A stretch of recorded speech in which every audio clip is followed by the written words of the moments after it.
Hi guys, Lisa Dante again, coming to you from beautiful Central Florida. I'm a licensed mental health counselor in the state of Florida and have been for quite some time. And I'm doing this video series to encourage you to have conversations with loved ones, with yourself, with people that matter to you, in an attempt to work with one another to dig a little bit deeper and grow a little more. So, a lot of time, like I'd mentioned in yesterday's videos, I come on here and oftentimes don't even have a clear idea of where I'm going with the conversation. I just have a rough idea of a concept I want to discuss a little bit further or go deeper with myself. And I was having a brief texting conversation with someone earlier, and the phrase life on life's terms came up. Dealing with life on life's terms is a phrase that comes out of the 12-step program of Alcoholics Anonymous. And the general principle behind it is in keeping with learning to accept life as it is. And according to like the Zen philosophy of don't push the river, go with the flow. In other words, go with the flow. Dealing with life on life's terms means sometimes accepting things that are unpleasant rather than wasting time and being upset about stuff that you have no control over. Because a lot of times we waste a lot of time and energy, emotional energy, on allowing ourselves to get caught up in the upset of things that we truly are powerless to change. Now, that's not to say that we can't be a force for good in the world through social justice movements and things like that. But if the sun is at 90 degrees above your head and it's blazing hot and it's 90 degrees, you can't exactly air condition the outside world as much as we would like to. It is what it is. And so you figure out how to deal with that. You either, here in Central Florida, wear clothing that's appropriate, or you go inside to an air-conditioned environment. It is what it is. Okay? Life on life's terms. Because standing outside in the blazing sun and being angry and frustrated that you're sweating and you're hot and you're getting sunburned, well, that's kind of silly, because it is what it is. Those are the circumstances that you're in. And so it's okay to be feeling yucky and frustrated that you're hot, but let's look for a solution. Let's be solution focused rather than problem focused. Yeah, you have to stop long enough to identify what the problem is, but you don't have to live there. You can say, hey, I'm hot. Okay, I need to cool off. What's the solution to that?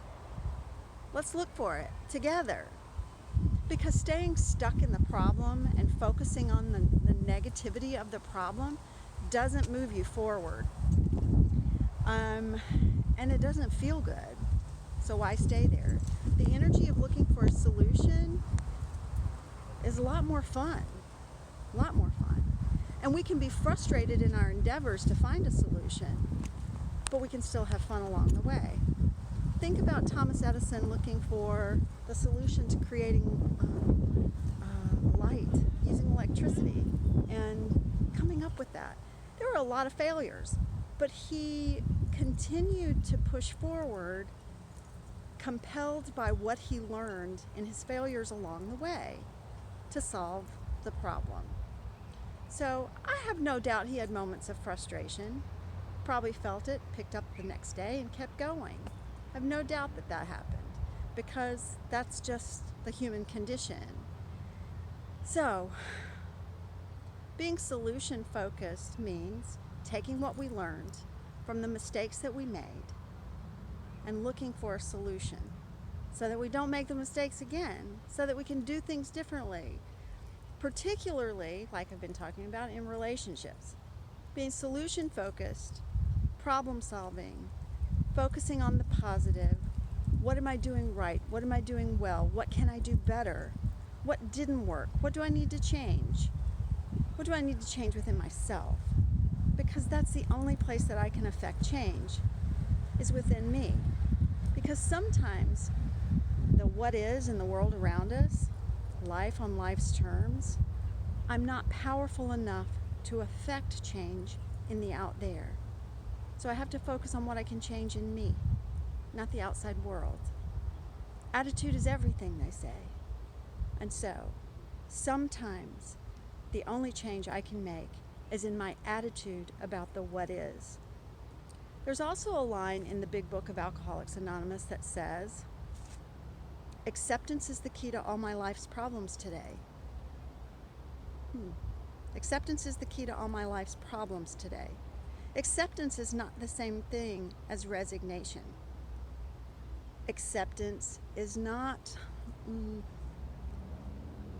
surrender in a negative sense. Acceptance means I'm not fighting the what is. I'm pausing. Acceptance means I'm sitting in this moment and seeing things as they are so that I can take a deep breath and look for the solution. And if the solution is that this is my lesson to sit and to learn how to be and to breathe through this circumstance, then that's where I need to focus my attention rather than being angry at the what is. So, I often ask myself a very simple question in times of trial and challenge. And that's, well, what can I do? Because the answer to that may change based on time of day. Is there gas in the car? Do I have money in the bank? All kinds of things. What can I do? Because answers to that are often circumstance dependent. So in today's conversation, I'm going to ask you to stop for a moment and have a conversation with yourself. What are the conditions that you're challenged to accept right now? Or that you're battling with? What are you fighting against? What are you struggling with? And in looking at those things, ask yourself, what can I do? What can I do? And once you have done the things that you can do to create change, then at that point you can let go and say, I've done what I can today. And then you pick it up again tomorrow and ask yourself the question again, what can I do? And so the first day, hello my crow friend, the first day of the first video, creating a video was the answer to my question of what can I do? So thank you for being a part of the conversations. The crows thank you too. Have a great day. I look forward to talking to you again. Peace out.